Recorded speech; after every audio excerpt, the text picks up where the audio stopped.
ನಮ್ಮ ಪತ್ರಿಕೆ ಕೇವಲ 2 ತಿಂಗಳ ಮಗು. ನಮ್ಮ ಓದುಗರ ವಿಶ್ವಾಸವೇ ಇದಕ್ಕೆ ಆಹಾರ.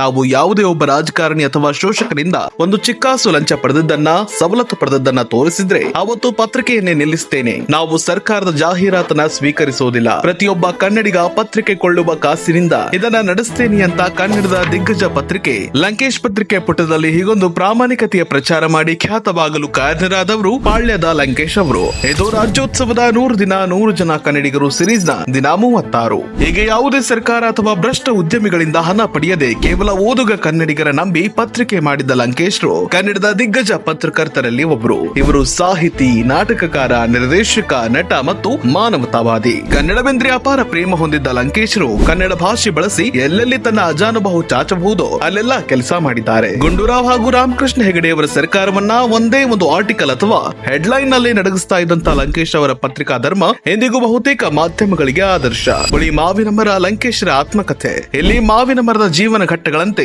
ತಮ್ಮ ಜೀವನದ ಕಥನವನ್ನು ಕೂಡ ಲಂಕೇಶ್ರು ನಿರೂಪಿಸಿದ್ದಾರೆ. ಇವರ ನಿರ್ದೇಶನದ ಪಲ್ಲವಿ ಚಿತ್ರಕ್ಕೆ ಅತ್ಯುತ್ತಮ ನಿರ್ದೇಶಕ ಅಂತ ರಾಷ್ಟ್ರ ಪ್ರಶಸ್ತಿ ಬಂದಿದೆ. ಕನ್ನಡಿಗರ ನಂಬಿ ಕೆಟ್ಟವರಿಲ್ಲ ಅಂತ ಲಂಕೇಶ್ ಪತ್ರಿಕೆ ಮೂಲಕ ನಿರೂಪಿಸಿದ ಪಾಳ್ಯದ ಲಂಕೇಶ್ ಅವರು ನಮ್ಮ ನಾಡಲ್ಲಿ ಹುಟ್ಟಿದ್ದು ನಮ್ಮ ಹೆಮ್ಮೆ. ನಮ್ಮ ಪತ್ರಿಕಾ ರಂಗಕ್ಕೆ ಅಥವಾ ಸಾಹಿತ್ಯ ರಂಗಕ್ಕಿರೋ ವಾಕ್ ಸ್ವಾತಂತ್ರ್ಯ, ಅಭಿವ್ಯಕ್ತಿ ಸ್ವಾತಂತ್ರ್ಯ ಸಿನಿಮಾದಲ್ಲಿಲ್ಲ.